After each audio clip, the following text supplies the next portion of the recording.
책 한 권을 통해 나 자신과 대화 나누는 시간. 나를 만나는 문장들. 희소코치입니다. 오늘은 이 문장으로 이야기를 시작해 볼게요. 229쪽과 32쪽에 있던 문장인데요. 노먼에 대한 이야기입니다. 그는 더 이상 아내 주변을 맴돌며 자잘한 관심 한 조각을 구걸하지 않았다. 그는 자신의 아픔이 아내 때문이라고 상상하던 것을 멈췄다. 대신 그는 자신의 마음이 왜 아픈지를 물었다. 네, 4번 한 달 동안 데릴 샤프의 서바이벌 리포트 함께 읽었어요. 3주차, 노먼이 결국 어떤 변화의 여정을 겪었는지에 대해서 구술되어 있는데요. 마지막 3주차까지 읽으시면서 여러분들은 어떠셨나요? 노먼의 변화들을 보면서 여러분은 어떤 스스로와 마주하셨나요? 지난 2주차에 되게 중요하게 언급됐던 표현은 바로 그림자였어요. 여러분들은 요즘 어떤 그림자와 마주하고 계세요? 그림자는 말 그대로 내가 인지하지 못하고 있는 거예요. 여러분들 밖에 걸어 다니실 때 내 그림자를 계속 알아차리고 계신 분 계신가요? 똑같아요. 우리도 우리가 보이는 모습 외에 내가 인정하고 싶지 않은, 보고 싶지 않은 나의 모습을 어둠 속에 밀어둔 것이 나의 그림자들인데요. 사실상 우리는 살아가면서 이 그림자 역시 나의 일부라는 것을 받아들이는 경험들을 하게 됩니다. 네, 오늘은 노먼의 마지막 변화 여정 속에 담겨 있는 융이 생각하는 신경증과 그래서 우리는 어떻게 살아가야 하는가에 대한 팁을 같이 한번 살펴보도록 하겠습니다. 네, 첫 번째 알려드릴 개념은 바로 신경증이라는 표현입니다. 예전에 제가 심리 상담을 받았을 때 어떤 한 분을 가리키면서 누구님, 저분 신경증 있으신 거 아시죠? 라고 했었을 때 전 사실 좀 오해했던 것 같아요. 신경증이라고 하면 굉장히 부정적인 의미로 받아들였었었는데요. 사실 신경증이라 하면 우리가 이야기했던 컴플렉스처럼 어떤 한 부분에 있어서 좀 그 사람의 결과 다른 모습을 보이는 어떤 자동적인 모습을 보이는 삶의 일부분이라고 할 수 있을 것 같아요. 그러면 신경증에 대해서 구술되어 있는 책 문장들을 같이 읽어보도록 하겠습니다. 269쪽입니다. 신경증, 인격의 분열은 인생의 종착점이 아니라 새로운 삶을 위한 기회일 수 있다. 인격의 분열을 새로운 삶을 위한 기회로 받아들인다면 그것은 불길한 사건이 아니라 새로운 시작이 된다. 여러분들은, 책 속에 노먼이 어려움을 겪는 것처럼 삶에서 어떤 어려움을 마주해 보신 적 있으신가요? 어쩌면 지금 마주하고 계실지도 모르겠다는 생각이 들어요. 나라고 믿었던 어떤 한 모습들이, 어떤 면들이 산산이 조각나 버리는 듯한 다 괜찮은 줄 알았는데 사실 그 밑에는 괜찮지 않은 것이 투성인 나라고 믿었던 것들이 사실은 내가 아니었을 말 그대로 삶에서 어떤 분열이 일어나는 내가 원하지 않는 내가 예측하고 싶지 않은 어떤 삶의 장면들이 계속 일어나는 그런 삶의 장면들 마주해 보신 적 있으신가요? 이것에 있어서 융은 275쪽에 이렇게 표현되어 있어요. 그것은 신경증이 왔다라는 것, 신경증이 일어난다라는 것은 내 안의 무의식을 의식화할 수 있는 기회이다라고 이야기하면서 이것은 마치 딸랑딸랑하는 일종의 자명종 같은 것이다라고 이야기합니다. 끝까지 읽으신 분들은 아시겠지만 융은 우리 영혼은 스스로 자기 치유하는 능력이 있다라고 보고 있는데요. 그게 전제되어 있어요. 그래서 신경증의 모습이 삶에서 벌어진다라는 것은 바로 자기 치유의 시도라고 보는 것이지요. 결국 신경증은 그 사람의 고통하고 연결되어 있어요. 좀 아이러니하죠. 고통이 일어나고 있는 것 같은데 이게 자기 치유의 시도라고 본다라는 것이요. 고통은 내적 갈등에서 와요. 텐션감이 탱탱한 거죠. 내 마음이 대극으로 나뉘어져 있어요. 이쪽 저쪽 갈등하고 있어요. 그 속에서 발생되는 긴장감이 매우 큰 상태인데요. 바로 이런 신경증이 일어났을 때 정말 중요한 것은 이 사이에 벌어지는 긴장감을 견딜 수 있는 능력이 중요해집니다. 왜냐하면 이 긴장에 압도되어 버리면 이 긴장을 다루어서 결국 신경증을 무의식을 의식화할 수 있는 기회로 자기 치유의 기회로 만들 수 있는 순간을 놓쳐버릴 수 있거든요. 이런 신경질처럼 격렬한 어떤 갈등과 그로 인한 내 안에서의 내적 충돌이야말로 사실은 인간인 우리에게 진정으로 가치 있고 오래 지속되는 변화, 성숙한 통찰로 건너가는 중요한 열쇠입니다. 지금 여러분들의 삶에 대립되는 것들 사이에 불꽃이 튀고 있나요? 그 불꽃 사이에서 여러분들이 품어야 되는 오직 제일 중요한 질문은 이거라고 해요. 287쪽에 있는 문장인데요. 바로 지금 당신 안에서 당신이 진정으로 표현하고 싶은 삶의 자연스러운 충동은 무엇인가? 지금 나란 존재는 무엇을 원하고 있을까? 철저히 내 내면으로 들어가는 대화의 시작, 그것에 대해서 융은 이야기하고 있어요. 책에 언급되어 있는 노먼의 표현을 좀 빌려와 볼게요. 이런 신경증, 인격이 분열됐을 때, 삶에서 고통이 일어났을 때, 노먼은 그것을 어떻게 대했나 살펴볼게요. 244쪽이에요. 노먼은 혼자 있는 시간이 필요했다. 자기 내면에서 스스로의 동반자적 가능성들을 발견할 수 있는 시간이 필요했던 것이다. 그는 스스로를 계속 탐색하면서 모든 면에서 점점 강해졌다. 그는 이제 예전처럼 내가 분석가가 필요하지 않았다.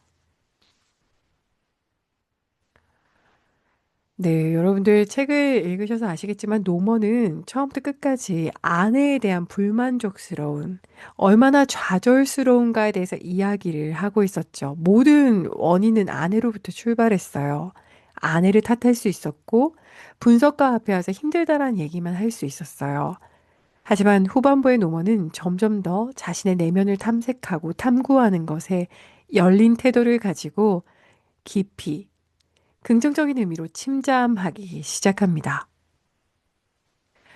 데리 샤프도 동일하게 이야기합니다. 228쪽입니다. 감정을 다른 사람에게 쏟아붓는 대신 스스로 품고 자신의 감정에 책임을 지는 방식이다. 우리 안에 내적 갈등, 힘든 일이 생기면 우리 안에 감정을 요동칠 수밖에 없어요. 빠르게 이걸 누구 탓을 하고 싶죠. 비난하고 싶어요. 아니면 어딘가에 다 쏟아붓고 싶어집니다. 데르샤풍 얘기예요. 하지만 이 신경증, 이 인격의 분열, 이 고통을 오롯하게 자기 실현의 기회로 가져가는 것은 그 출발점에는 내가 느끼고 있는 이 감정을 어디에 쏟아붓는 게 아니라 스스로 온전히 품는 것. 내 감정에 내가 책임을 지는 것이 중요하다라고 이야기합니다. 아까 시작할 때 오늘의 문장을 읽어드렸던 것처럼 노먼은 자신의 이 고통이 늘 아내 때문이라고 생각하던 것을 멈추고 늘 외부로 왜, 그녀는 왜? 그녀 때문에 라고 했던 모든 것을 멈추고 고요히 노먼 스스로에게 물었어요. 내 마음이 지금 왜 이렇게 아프지? 내가 느끼는 감정에 있어서 누군가에게 책임을 져달라는 것이 아니라 나 스스로 돌보고 물어보고 관심을 기울이기 시작했습니다. 232쪽에 적혀 있는 것처럼 그렇게 스스로를 만났던 그 공간이 노먼에게는 테메노스였고, 그리고 그 안에서 바로 자기 자신과 깊게 교감했던 거죠. 이것에 있어서 분석가는 254쪽에 이렇게 고백합니다. 노먼은 내면의 갈등을 진지하게 받아들였고 자신을 깊이 들여다보며 꾸준히 노력했다. 나는 알고 있다. 그가 분명 최선을 다했다는 것을. 네, 여러분들 지금 여러분들 삶에는 어떤 고통, 여러분 자신 안에 어떤 신경증과 마주하고 계신가요? 전 지난번에 레터로도 말씀드린 것처럼 제 안에 있는 어떤 수치심, 애쓰는 삶의 태도에 대해서 끊임없이 그 경계와 그 너머에 있어서 제 자신의 감정을 들여다보고 있습니다. 물론 외부적인 활동을 하고 있지만 좀 철저히 좋은 의미에서의 감정적 고립을 선택하고 있는 시기인데요. 이것에 있어서 데리 샤프가 얘기하는 스스로 혼자 있는 시간이 얼마나 중요한가 책 내용에 공감하기도 하고 제 삶으로도 긍정하게 되는 부분입니다. 책의 말미에는 결국 인생에서의 고통이 오는 것, 그것에 있어서 우리가 어떻게 대처할 수 있을까? 그리고 그것을 우리의 존재에게 어떻게 해석될 수 있을까에 대해서 다음과 같이 구술하고 있어요. 246쪽입니다. 진정한 치유는 머리에서 일어나지 않는다. 바로 감정을 바탕으로 한 경험적 깨달음을 통해 일어난다. 생각으로만 하는 게 아니라 그것을 경험하면서 예를 들면 어떤 감정이 있다면 그 감정을 외면하지 않고 그 감정을 충분히 경험하고 머무름으로써 오히려 거기에서 깨달음이 올라오고 그 깨달음이 치유에 이어진다라고 합니다. 247쪽입니다. 경험의 형태를 가진 사고는 삶을 진정으로 변화시키며 신성하고 압도적이다. 이것은 우리를 보다 균형 잡힌 관점으로 이끈다. 양면성을 자각하고 받아들이는 사람이 통합된 인격으로 성장한다.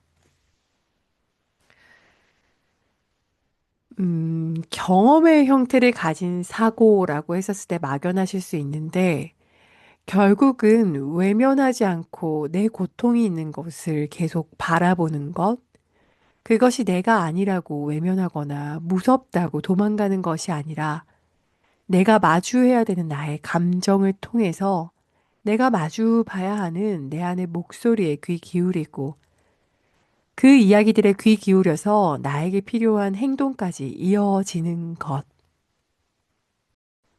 네, 248쪽입니다. 무의식의 내용을 의식으로 통합시키는 과정은 노력 없이 이루어지지 않는다. 그것은 훈련과 집중된 실행, 그리고 신성한 영감에 대해 열린 자세를 요구한다. 249쪽입니다.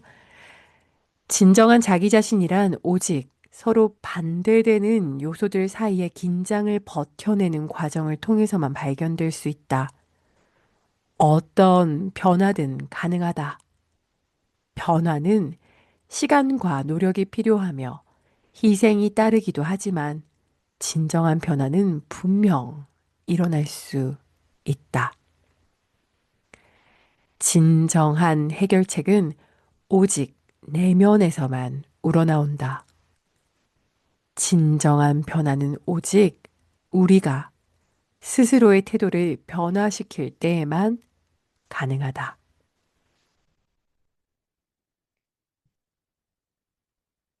음, 많은 분들이 삶에서 고민을 마주하고 계실 때 사실은 그 고민의 본질에 뭐가 있는지 이미 알고 계신 분들이 대다수인 것 같아요. 그럴 때 우리는 재빠르게 외부에서 답을 구하고 싶어집니다. 내가 느끼고 싶지 않은 그 감정에 머무르지 않으면서 외부에서 빠르게 해답을 구해서 해결하고 싶어지는 거죠. 하지만 그렇게 다룬 내 안의 아젠다들은 충분히 다루어지지 않았을 때 삶에서 어느 날 다른 모습으로 다시 드러나게 되어 있습니다. 융은 우리에게 지금 삶에 고통이 있다면, 내가 나답지 않은 어떤 모습이 불쑥불쑥 튀어나온다면, 인격이 분열된 느낌을 느낀다면, 그때 고요히 자신만의 내면의 그릇으로 밀폐되어 들어가 자신 느껴야 되는 감정을 충분히 느끼고 그 속에서 내가 봐야 하는 나의 모습과 내가 들어야 되는 나의 목소리에 귀 기울이라고 권유합니다. 이 모든 이야기는 결국 13쪽에 제 번역하셨던 정여울 작가가 쓰셨던 문구로 이어지는 것 같아요. 내가 잘 돌봐주지 않으면 그 누구도 구할 수 없는 바로 나 자신의 삶을 보살피는 마음의 기술을 터득할 수 있기를. 네, 어떻게 살아야 할까? 어떻게 사는 게 맞을까? 이런 상황에서 어떻게 하는 게 정답일까? 누구든 붙들고 호소하고 싶은 우리의 고통과 그 심정을 너무나도 공감합니다. 하지만 이렇게 셀프 코칭을 계속 하다 보면 그럴수록 동의하게 되는 것은 외부를 붙들고 묻고 싶은 나의 삶의 과제일수록 오히려 나 자신을 붙들고 아까 처음에 읽어드렸던 노먼처럼 외부 주변에서 무얼 구걸하고 해결책을 원하는 게 아니라 누구 때문이라고 계속 외부로 화살을 돌리는 것이 아니라 오롯이 안전한 공간에 나를 앉혀두고 지금 나의 마음이 어떤지, 지금 내 마음이 왜 아픈지, 내가 왜 지금 힘든지에 대해서 스스로 느끼는 감정을 깊게 같이 품으며 그 안에 나의 사연을, 내 목소리를, 내 스토리에 귀 기울이는 것. 그것이 바로 나 자신과 통합되어서 융이 말하는 개성화, 오직 내가 되어 가는 삶, 그 궤도 위에서의 모습일 거란 생각이 듭니다. 네, 오늘의 질문입니다. 지금 여러분들에게 필요한 여러분 자신의 삶을 보살피는 마음의 기술은 무엇인가요?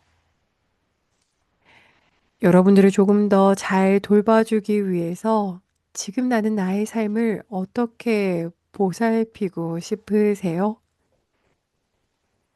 이 질문들에 대한 여러분들의 응답을 댓글로 남겨주시면 이번 주 뉴스레터에서 또 함께 나눠보도록 하겠습니다.